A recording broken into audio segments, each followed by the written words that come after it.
जय श्री कृष्ण। राधे राधे। आज आमल की एकादशी के दिन से हम श्रीमद् भागवत गीता जी का पाठ अध्ययन करेंगे एवं उनके महात्म्यों का अध्ययन करेंगे। श्रीमद् भागवत गीता के पहले अध्याय का महात्म्य। श्री पार्वती जी ने कहा, भगवान आप सब तत्वों के ज्ञाता हैं। आपकी कृपा से मुझे श्री विष्णु संबंधी नाना प्रकार के धर्म सुनने को मिले जो समस्त लोक का उद्धार करने वाले हैं। देवेश, अब मैं गीता का महात्म्य सुनना चाहती हूँ, जिसका श्रवण करने से श्री हरि में भक्ति बढ़ती है। श्री महादेव जी बोले, जिनका श्री विग्रह अलसी के फूल की भांति श्याम वर्ण का है, पक्षीराज गरुड़ जी ही जिनके वाहन हैं, जो अपनी महिमा से कभी च्युत नहीं होते तथा शेष नाग की शैया पर शयन करते हैं, उन भगवान महाविष्णु की हम उपासना करते हैं। एक समय की बात है, सुर दैत्य के नाश के भगवान विष्णु शेषनाग के रमणीय आसन पर सुखपूर्वक विराजमान थे। उस समय समस्त लोकों को आनंद देने वाली भगवती लक्ष्मी ने आदर पूर्वक प्रश्न किया। श्री लक्ष्मी जी ने पूछा, भगवान आप संपूर्ण जगत का पालन करते हुए भी अपने ऐश्वर्य के प्रति उदासीन से होकर जो इस क्षीर सागर में नींद ले रहे हैं, इसका क्या कारण है? श्री भगवान जी बोले, सुमुखी, मैं नींद नहीं लेता हूँ, अपितु तत्व का अनुसरण करने वाली अंतर्दृष्टि के द्वारा अपने ही माहेश्वर तेज का साक्षात्कार कर रहा हूँ। देवी, यह वही तेज है जिसका योगी पुरुष कुशाग्र बुद्धि के द्वारा अपने अंतःकरण में दर्शन करते हैं तथा जिसे मीमांसक विद्वान वेदों का सार तत्व निश्चित करते हैं।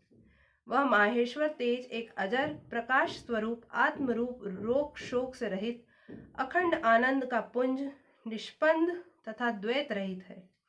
इस जगत का जीवन उसी के अधीन है। मैं उसी का अनुभव करता हूँ। देवेश्वरी, यही कारण है कि मैं तुम्हें नींद लेता सा प्रतीत हो रहा हूँ।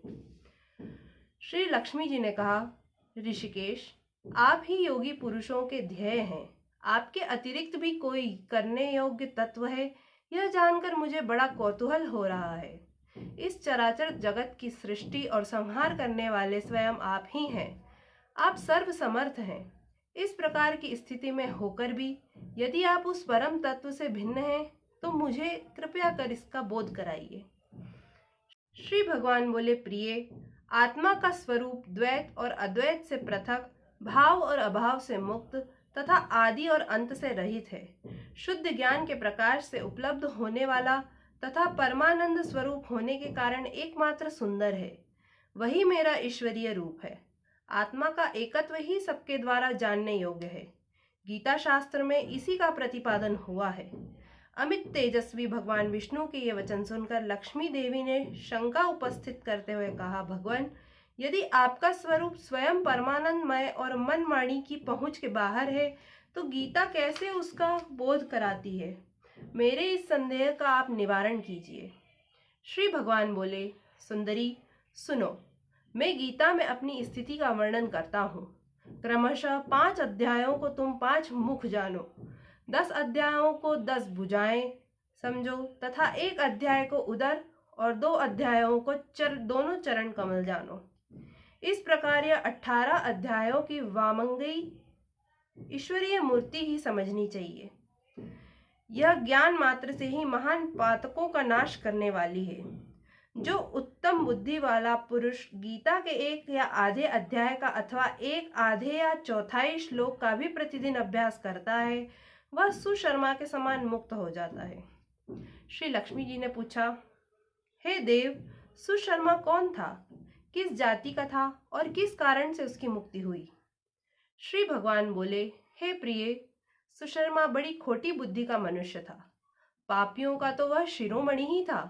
उसका जन्म वैदिक ज्ञान से शून्य एवं क्रूरतापूर्ण कर्म करने वाले ब्राह्मणों के कुल में हुआ था।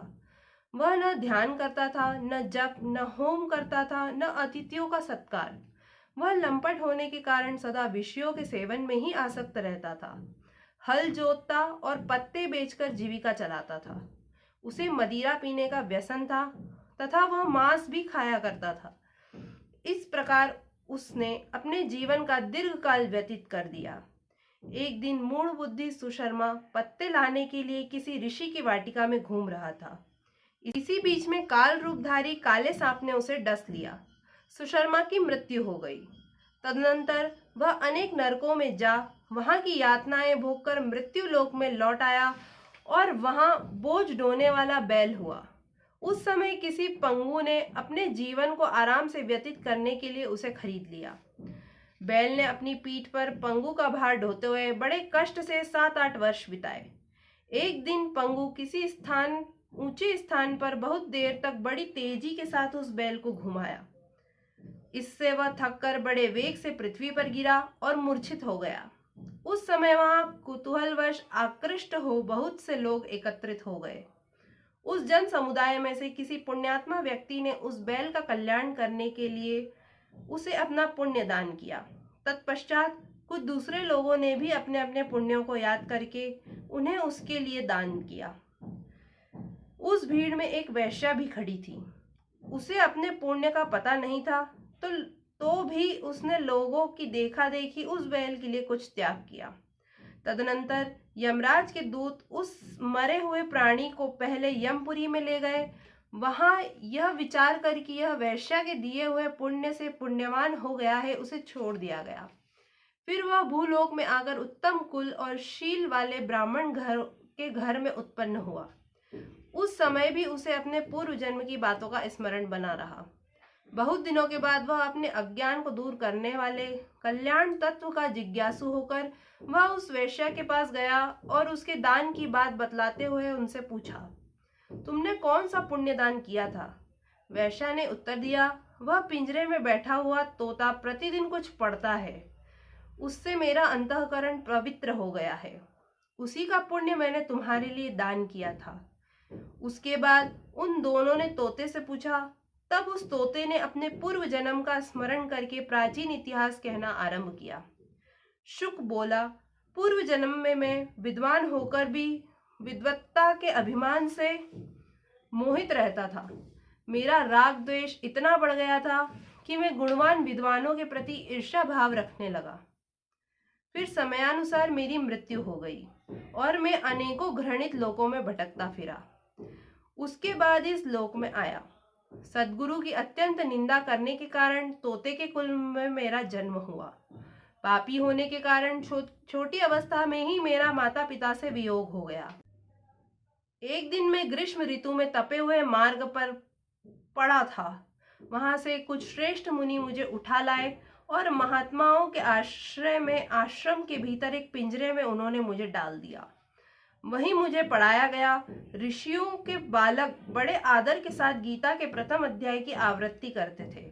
उन्हीं से सुनकर मैं भी बारंबार पाठ करने लगा। इसी बीच में एक चोरी करने वाले बहेलिये ने मुझे वहां से चुरा लिया। तत्पश्चात इस देवी ने मुझे खरीद लिया।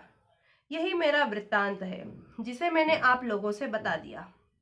पूर्व काल में मैंने इस प्रथम अध्याय का अभ्यास किया था, जिससे मैंने अपने पापों को दूर किया।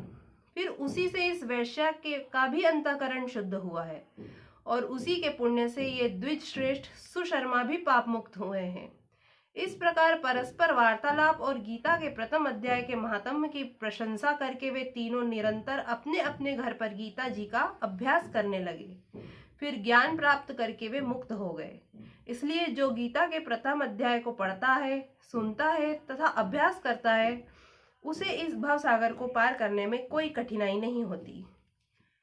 बोलो श्रीमद् भागवत गीता जी की जय।